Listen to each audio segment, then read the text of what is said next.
The following podcast is brought to you by the Johners Podcasting Network, found exclusively at WrestlingWithJohners.com.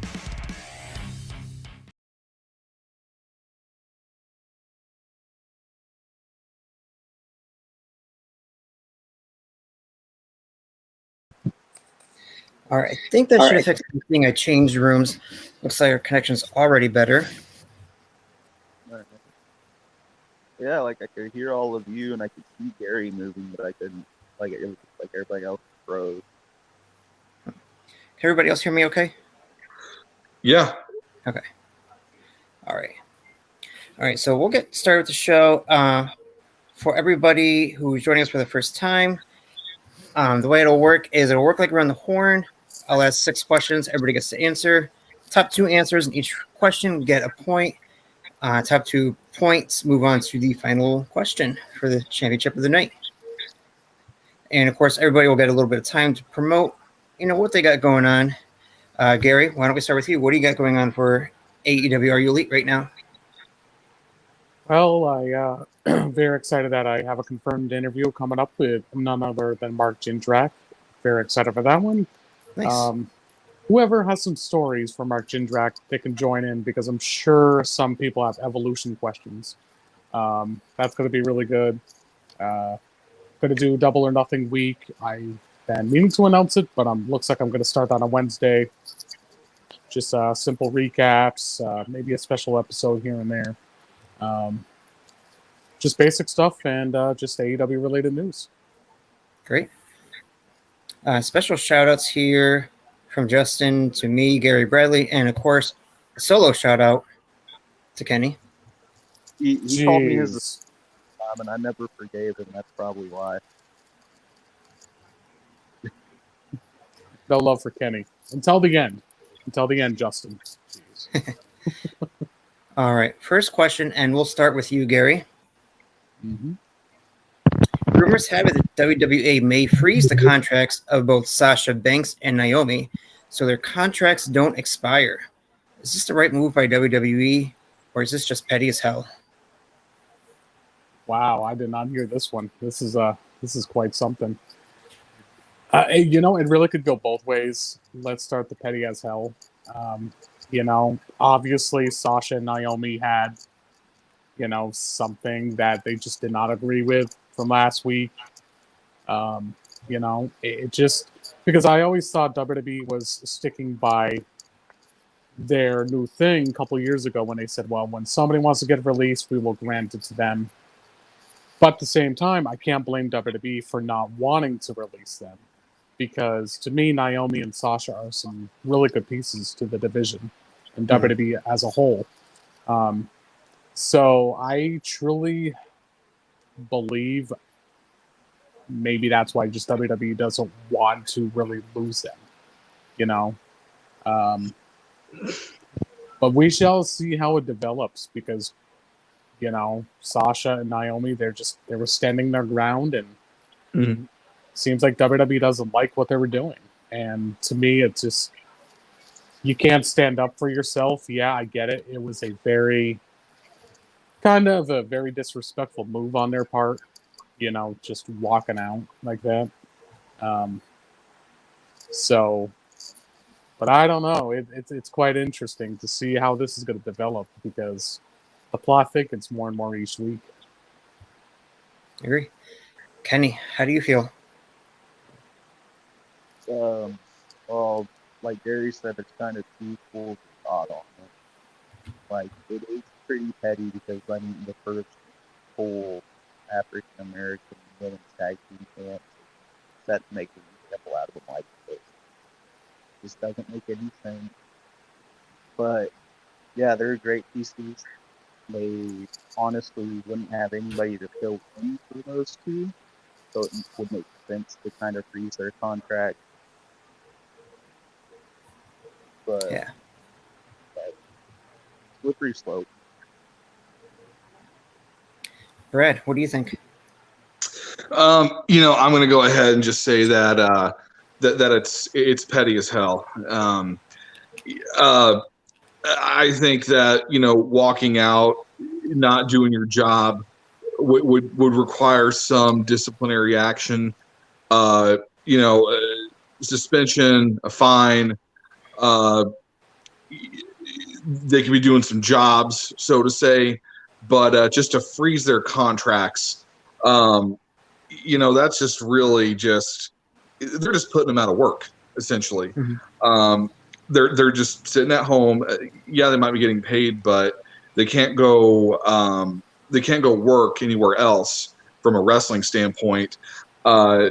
There's a lot of sanctions in place where they can't promote themselves on social media. They can't have certain channels like TikTok, that sort of thing.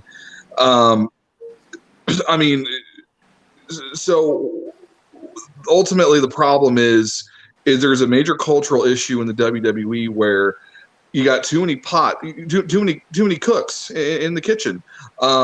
You've got Vince, who has to have things his way. You've got the producers, who also have a say with what they want to do. You got the writers, and then that leaves the talent to being pulled in all these different directions. So ultimately, I agree that something should be done. It's overall petty as hell. Agree. Yeah. I mean, you know what I thought of this too as well, guys. Like, for what I understand, thanks to Bucklebomb sharing this in the chat, there was supposed to be a match with Sasha versus Naomi. Like, that makes no damn sense. And this is where it all started for them to do what they wanted to do by standing their ground. So, yeah, what they're doing, honestly, I don't blame Sasha and Naomi. Quite frankly, I'm with them through and through, to be quite honest. Caleb shouting out hi in the chat. Welcome, Caleb. Okay. Yeah. Just a big mess overall. It's probably going to get messier before it gets any sorts of better. We're going to go point for Gary on this one and point for the doctor here. Kenny, you will get to answer the next question first. Tennille Dashwood has been signed to appear in the movie Charisma Killers, which also is the same movie that Jessica McKay and Brian Pillman Jr. is in as well. Should we expect more wrestlers to be taking on movie roles in the future? Honestly, we should have expected it whenever The Rock kind of made his jump. You had, your little guys start to make the transition. Like the guy who played Halloween, or played Michael Myers in Halloween movies. He's the best. Mm-hmm. And then slowly over time, we got more speaking roles, and then in speaking roles and then starring roles. So overall, you really got to think about it from a charisma point. The wrestlers are more charismatic than they have been before. So we're probably going to get a lot more that are going to transition over into that role here and just prolong their career. Very good point. Brad? I'm going to go ahead and say that it's a definite possibility, and there's a few reasons why. One, it's not really new territory. We've seen it with The Rock. We've also seen it with John Cena and The Miz. But to that point, when we think movies, I think a lot of what first comes to mind is we think really, really high budget, tentpole blockbuster type films, which some of these wrestlers may get the opportunity to. Roman Reigns recently did in the Fast and Furious films. But as AEW grows and as WWE does whatever they're doing, potential sale is the rumor. As wrestlers are released from their contract, as they become unhappy, they may not necessarily stay in the world of professional wrestling. Bret the Hitman Hart had an opportunity to be on a TV show after he dropped the belt to Shawn Michaels at WrestleMania 12. You've also got people like Sasha Banks who had the opportunity to appear in The Mandalorian.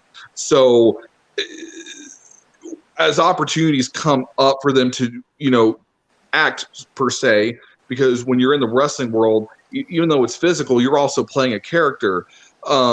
Should opportunities strike even for B movies, which WWE had several of those that were straight to home video release, that is something that is very plausible. If not movies, TV shows or, even things that special projects that can pop up on Disney or Netflix or HBO Max. Right. Gary? I mean, to me, I kind of like it just because, these talents just want to do something fun, out of their busy schedules when they're pro wrestlers. I mean, I think that's why, when you see people like The Miz that's been in numerous of movies for WWE production, like he's been really up for it because he likes to possibly act. I mean, he's the guy in Hollywood for a reason, right? Mm-hmm. So I really like that. Give me a Chaperone Part 2 with Tenel Dashwood. That would be cool. No, not really. No, it's just, I think it's cool from, like I said, sometimes they just want to break from the reality of wrestling and want to do something fun. So I would be all for it. So good for Brian Pillman Jr. and Tenel Dashwood and Jesse McKay to be on the upcoming movie. So good for all of them. Yeah, let's not forget as well, they're making a lot more money for doing less work, not putting their body on the line. In fact, probably giving their body a rest. That too. Perfect sense. That makes perfect sense, sir. All right, so we'll give Kenny a point. He brought up, the history of The Rock, coming in early there. So point for Kenny and point for Doc here. Okay, that's thumb down. That's thumb down. Well, he acknowledged our Tribal Chief movie, so. All right. Where's Dan Helson when you need him? Ew. All right, Brad, we'll give you, now's your time to shine. What do you got going on? What do you got to promote? Well, aside from being your friendly neighborhood pharmacist, come visit me if you're local. I am also, you can find me on another effing podcast, AFW, licensed to fill with the doc, where I do 2-minute rants. You can find me on the Meltdown with the commish Jeff Chadwick. You can also find me on Spotify on the Deacon and Co show. My good friend Deacon Gunthrall, who does a Metallica podcast. We just finished recording our final episode covering Metallica in their discography. We've done all the big four thrash bands. So check it out. The Deke and the Doc, pushing the metal, bringing you some heavy metal. And of course, we'll throw some links down to all those in the description. Let's hit YouTube tomorrow. All right. So Brad, we'll go with you first here to answer. We're going to stick with Hollywood here. The Rock has no movie commitments for Q1 of 2023. Is The Rock bound for WWE to return next year?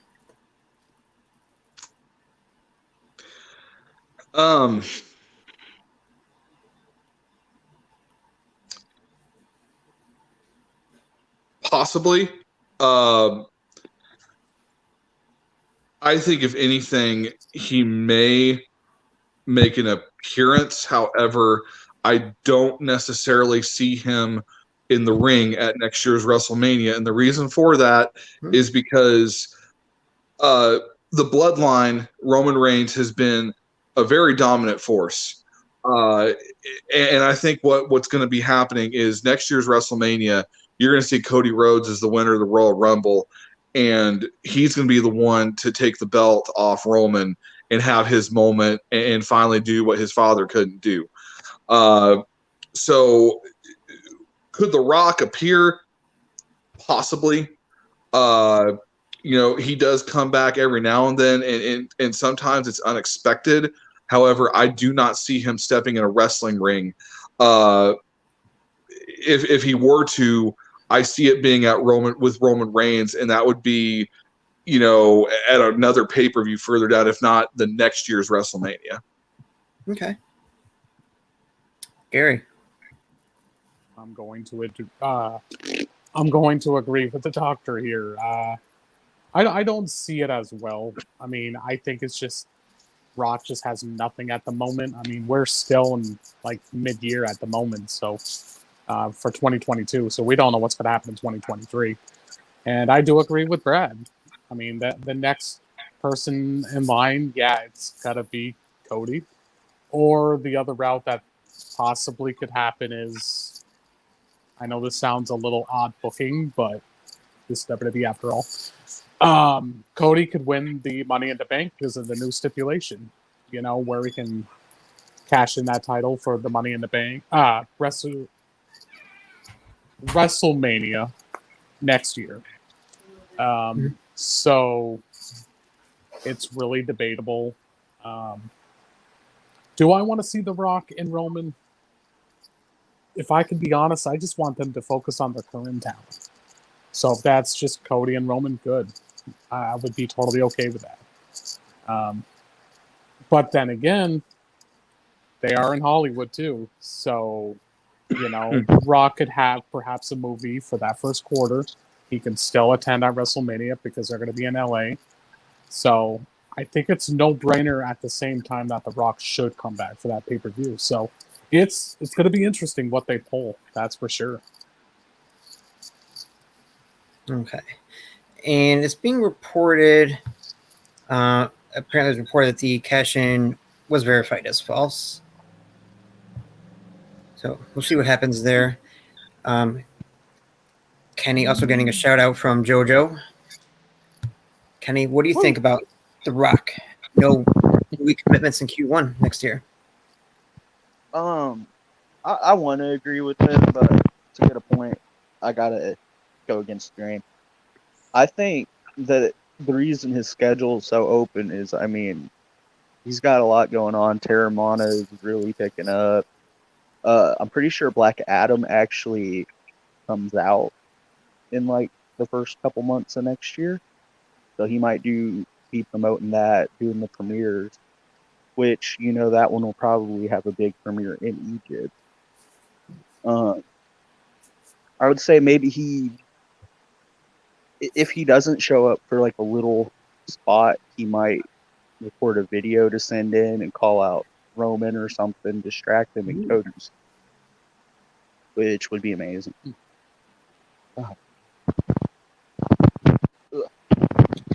Well, the big one nobody mentioned here was the XFL being reborn again next year, which The Rock is in charge of. Oh, yeah. That'll start mid-February, late February. So there's that as well. That it's Cody and Roman for the main event. There you go. But yeah, I think Doc has some good points. Don't necessarily agree. I think we do see Roman, or not Roman. I think we're going to see The Rock in some capacity here. Maybe a match, maybe not. Could be like a squash match, 30 seconds against somebody. Maybe not Roman. I think Gary earns the other point here as well. All right. So we will move on to the next question. Gary, you get to answer first again. And I know you got strong feelings about this one. Oh, no. LA Knight was on SmackDown. He's been brought up to the SmackDown roster in a more managerial role with a new name, Max Dupree. Do you see him succeeding in this managerial role, or is this just another bad move? Should he be wrestling? I'm going to break this gently. Quit with the fucking shenanigans. LA Knight, Eli Drake, whatever you want to call him. The guy has so much damn potential. I absolutely fucking love this guy. And what they're going to be doing is making him become a manager for Rene Dupree or whoever. Maybe Fifi. The dog. Remember that poodle back in the day? Okay, cool. I would like to see that. Not really, of course. This is the problem that I have with WWE so many damn times. Is why are you putting him in a position where he should be a manager? I don't get it. I really don't get it. The guy has everything that you want. He's got charisma. He's got the most amazing mic skills. He's got the attributes of a damn good star. And then you showcase him to look like somebody from like a 70s freaking film. I don't know. It's just so bad to me. So I hate saying this on anything, but I'm sorry, but it's just a proven track record when you have the biggest potential of being a big star in WWE, you get to the main roster, and then it's career suicide.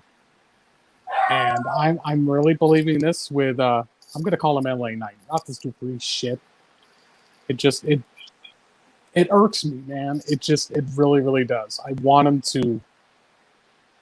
him to be perhaps one of the good pieces for SmackDown. So, but that we're not going to get that. I'm not going to get it, and this is why it's hard to acknowledge WWE sometimes. So, that's what I feel. It felt like a rant, but I stand by what I'm saying here. Hey, that's what we're here for. We're all here for our opinions. Kenny, what do you think? I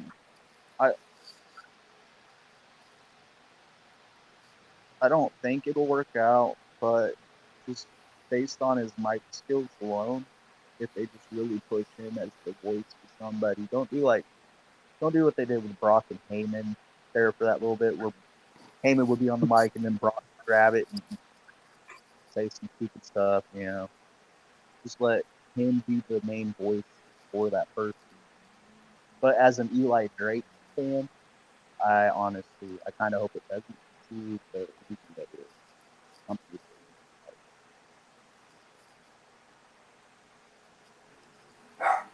All right, Brad, what do you think?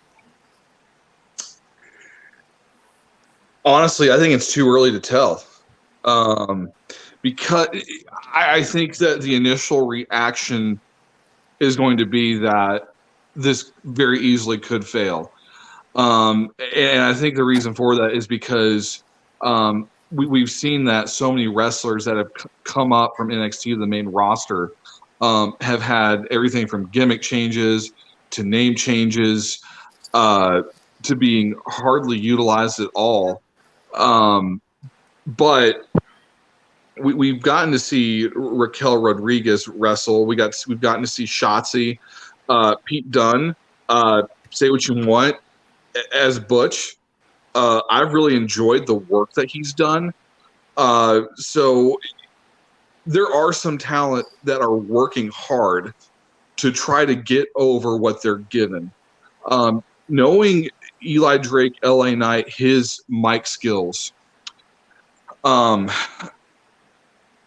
would be interested to see what they do with him and to see who they're going to pair him with.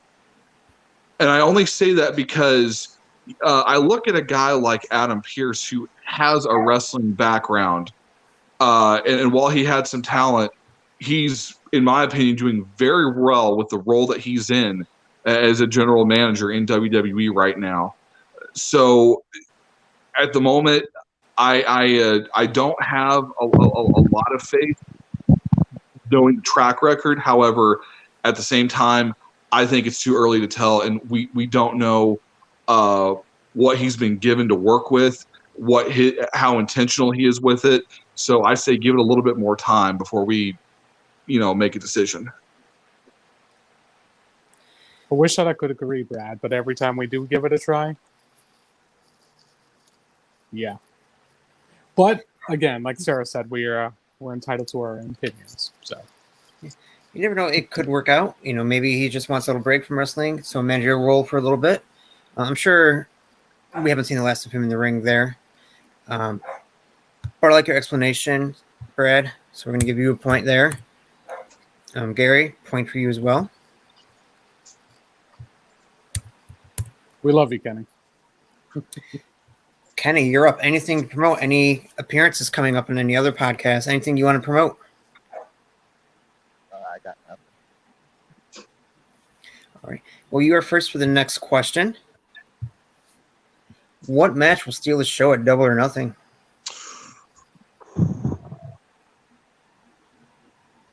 I honestly can't even remember the card. All right. We'll circle back around to you so you can maybe hear some of the other matches. Brad, what do you think is going to steal the show at Double or Nothing? I was getting ready to ask because there's so many matches.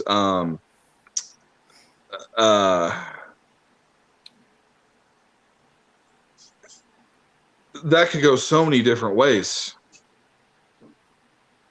so many different ways. Let me see. I got the card. I got the card pulled up here. I'll read off what the card is. Okay. So on the pre-show, we got Hook and Danhausen versus Tony Nese and Mark Sterling. We got Jade Cargill versus Anna Jay for the TBS Championship. Okay. It'll be Kyle O'Reilly or Samoa Joe, the winner of that match from Wednesday, against Adam Cole for the Owen Hart Men's Cup Tournament final. And then the women's final will either be Tony Storm or Dr. Britt Baker versus Ruby or Kris Stantlander. So we don't know the finals for that yet. Sure. Thunder Rosa defending the AEW Women's title against Serena Deeb. Triple threat for the Tag Team Championship. Jungle Boy and Luchasaurus against Ricky Starks and Powerhouse Hobbs against Keith Lee and Swerve Strickland. We got the Anarchy in the Arena match, the Jericho Appreciation Society against Eddie Kingston, Santana and Ortiz, and the Blackpool Combat Club of Bryan Danielson and Jon Moxley. We have the House of Black versus Death Triangle, the Hardy Boys versus the Young Bucks, and the AEW Championship, Hangman Adam Page versus CM Punk.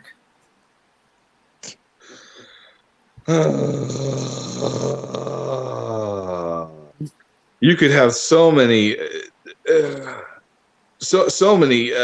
show-stealing matches. I think it depends on a lot of things. I think it depends on the order of the card. I think it depends on a couple things. If we're going from a pure wrestling standpoint, I'm gonna say from that point of view, it's gonna either be the triple threat for the tag team championship, or it's going to be the tag match with Blackpool Combat Club. And the reason why I say that is because AEW excels, or actually, the Bucks, the Hardys could do it too. AEW excels at tag team wrestling. We've opened Dynamite with so many tag matches. Tag team wrestling is what AEW they knock it out of the park. So from a wrestling standpoint, I think it's going to be one of those three matches.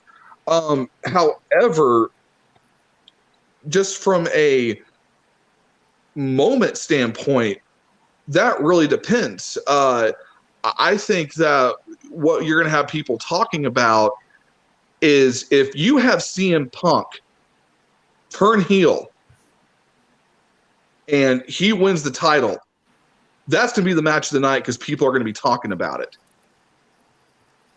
It would definitely steal the show, that's for sure. Yes. Looks like maybe Kenny might be having some difficulties. Oh, Kenny's back.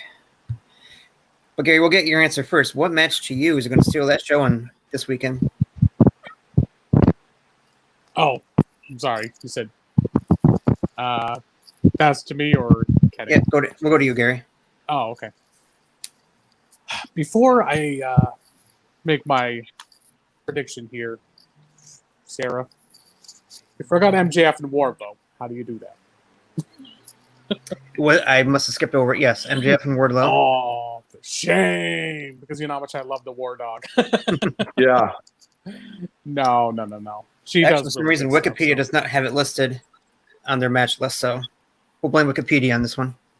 Fuck Wikipedia. They don't include my War Dog. Damn it. No. People knows how much I love Wardlow. I do agree with Brad. Like, just top to bottom, I don't know how AEW just makes everything just so damn good. I mean, either their shows on Dynamite, it's just like a pay-per-view every week, so we're getting spoiled, and then we get a card like this where we're just more spoiled.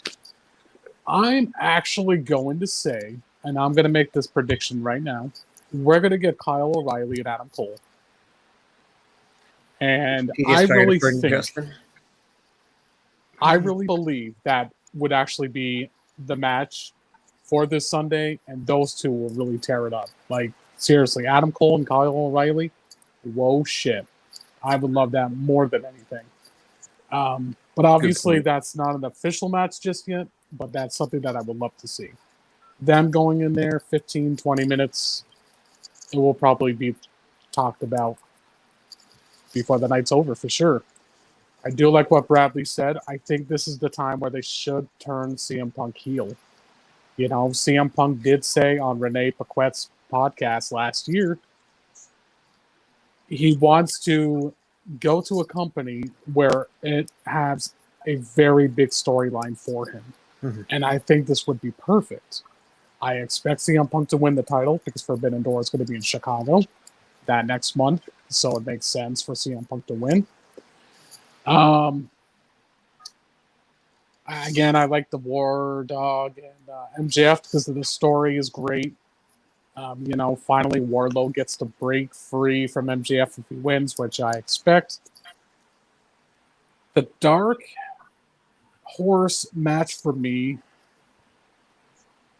I gotta go with Brad as well. I really, really hope we get the triple threat tag title match into a great, great match for sure. Mm-hmm. I love Jungle Boy and I like Luchasaurus. I think the reason why they got the titles is because of the unfortunate injury from Rey Fenix on Dynamite. So if they lose, they won't lose credibility. More than anything, I really think, me personally, I think Hobbs and Stark should win. You know, Hobbs, he needs a title, man. Nothing against Lee or Swerve. They will get their moment. But right now, I would love to see Hobbs get a title.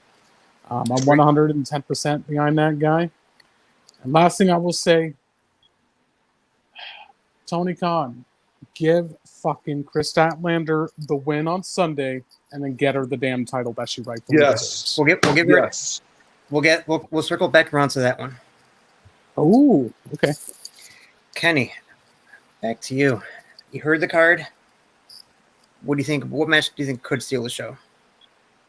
Honestly, I think two of them could. Thunder Rosa versus Serena Deeb. I mean, they've wrestled before, and in my opinion, they've never had underneath a good match against each other. Like they've never been mediocre. They've always put the heart in. But I also think that House of Black versus Death Triangle could, because if you remember, at Revolution almost had that match, but Phoenix was hurt, so they had to replace him. And it was still a pretty solid match for having to switch it up and having to work with new people. But yeah, the Death Triangle versus House of Black is my favorite. Agree. And we've seen so much story being told over a year plus between Serena Deeb and Thunder Rosa. Mm-hmm. And these two are going to put on a great match. I think that match could steal the show. Definitely. I'm kind of going to give you a point for that answer there. It's because of the booties, Kenny. I get it, bro. And Brad talking with such passion, just, you know, all the different matches, the way you hit the nail on the head. AEW has hit tag team wrestling. So great. They tell such unbelievable stories with their matches there. Mm-hmm. And Brad, you'll get to answer question number 6 first here. Ooh. And of course, as I kind of hinted, it does go on with Kris Stantlander. She talked about she dropped her alien gimmick for a more serious look, saying she felt like she had a hard time being taken serious. So now she's changed up her gimmick quite a bit, no longer from the Andromeda system. She's from Staten Island, I believe is what they announced her as. Do you see more potential with her having this more serious look and feel to her, Brad? I do. And I think the reason for that is because I think the alien gimmick kind of gave her this cartoon feel that you would have seen in the World Wrestling Federation in the 90s. Sometimes those characters worked really, really well. You know, my childhood, I think about characters like, you know, the Big Boss Man and Doink the Clown. And, you know, there's special memories for that is really nostalgic. But when I think of All Elite Wrestling and how it compares to a company like the WWE, I see it more in like how Chris Jericho described it. WWE is like Disney. AEW is like a Quentin Tarantino film that is gritty and grounded in more realism. So when you have something like an alien gimmick that is a little bit more goofy, so to say, it kind of sticks out like a sore thumb. Now, despite that, Kris Stantlander has proved herself to be a great talent in the ring, and she has developed a following amongst wrestling fans. I'm in multiple chats that talk pro wrestling with different people. Gary, you're in one of them, along with you, Kenny. I've seen lots of people who are Statlander fans. She has the talent. You give her a more serious persona, and you allow her to speak on the mic more. You allow her to have a little bit more emotion, talk from the heart. Give her a little bit more story where she's not so grounded in this character, but she can have more fluidity. She's got room to grow, and she's got room to be taken more serious, and that just allows her to move up the card. Agree. Gary, your thoughts? Sarah, this is when you know you have to save this one for me. Even if I don't get the point, I'm okay with this. I love this as a topic.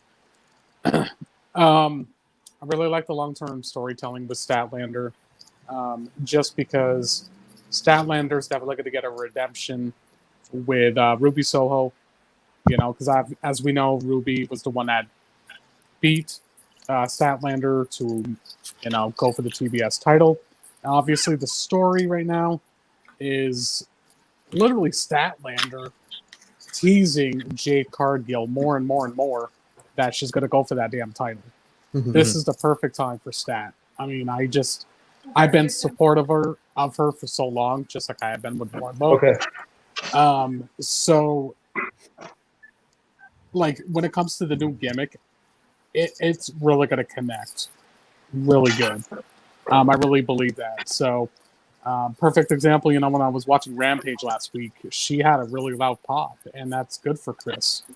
I mean, she has the look, she has just everything about her right now is what you need to do for shooting her to the moon. Isn't that right, Cameron Grimes? So I think that's what they need to do here is, she has been busted her ass for the longest time, for sure. She had that unfortunate tear ACL last year and a half. Here she is now. She's really proven her ground and proven her dominance. She hasn't lost a match since her new gimmick. So I know those are not the best examples from Brad, but hey, I'm just give her the damn title. Yes, agree. Couldn't agree more. Kenny, what about you? First of all, I want to point out that Gary said he didn't need the point. I love Kris Stantlander. I think that I don't want to say the alien gimmick was holding her back. I want to say that he probably reached the glass ceiling with the alien gimmick. Couldn't get more over because there are certain things that are more pandered to adults and kids. But with her new look and the new gimmick she has going, she can get over more in the adults' minds, because they're not sitting there like, oh, this is an alien, this is a stupid, it's an actual person who's out there fighting instead of someone who's pretending to be something. And then she's already proven she can put on great matches, but let's be honest, with the alien gimmick, that title was some clash. I think the alien gimmick fit really well while she was part of Best Friends, but now that they're moving her away from Best Friends, the change comes in at a good time. I agree. All right, so that moves us into the 6th round. Gary, you'll get a point here, and Brad, you'll get the point as well. You got a perfect score through the first round here, getting a point in every question. Only the second person ever to do that. So we move into our final question. Brad, since you are in the lead, I will give you the option to answer first or make Gary answer first. I'll go ahead and answer first. All right. Final question for the championship between Gary and Brad. Double or Nothing will play this weekend in select movie theaters. What would it take to get you out of the comfort of your home and into the movie theater to go see a pay-per-view?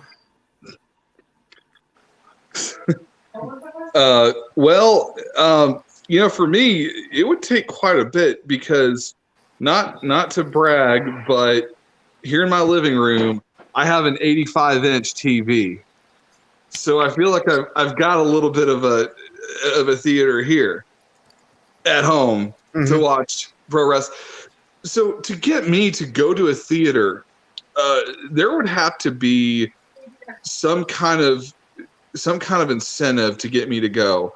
I would say that they would have to be there'd have to be some kind of prize pack involved. Like you can do like a drawing to win like a let's say like a $200 gift card to shop AEW.com.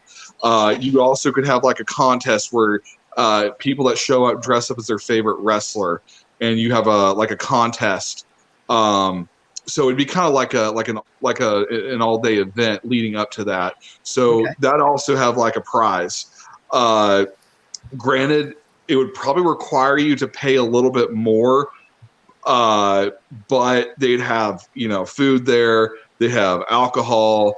They would have opportunity for you to interact with wrestling fans, make new friends. So it would be an all-day event. It's not just going to the theater at night just to watch it and then you go home, but it's an actual event where you go there early, you got food, you meet people, you got an opportunity to win something, you have fun, almost something like a Comic-Con, so to say.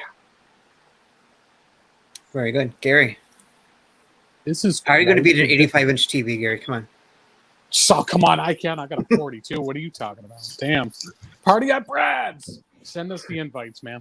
If you guys live close, I would invite you all down here, and we'd have a party at this place because I love you guys. Road trip.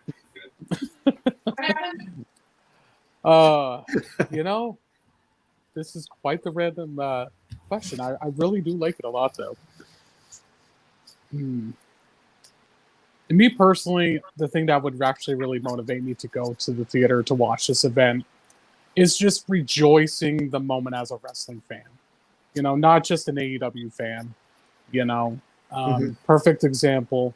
It's like my mother, who I brought passion and love for AEW. I mean, every Wednesday, she always calls me when I'm at work. You coming over? You gotta come over. So it's cool, knowing that's happening.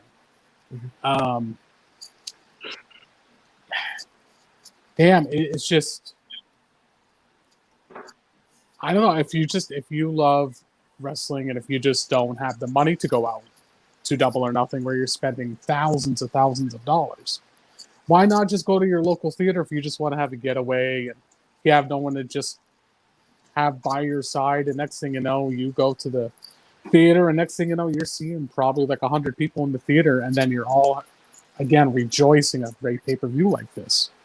So, as a wrestling fan, I think it would be cool for that. So, I don't know what else to really say on this. I really like this a lot, Sarah. It's really cool. Yeah. So, well, I gotta say, like Brad's idea, make like a Comic-Con event. I think that would probably garner quite a bit of people to get out of the house, maybe go see it in a theater. I think one other idea is maybe, similar, have a Comic-Con type setup. Why not bring in a couple indie wrestlers as well to come to the event? And with that, I'm 0 for 3. All right, so Brad, you are tonight's winner. You move on to the Tournament of Champions later this summer. Well done, Brad. Well done. Thank you. All right. Well, thank you guys for joining us. This will be up tomorrow on the YouTube channel. Of course, you can always watch a replay on Facebook and on Twitch. And we will get those promotional links up in the description as well. Have a great night, everyone.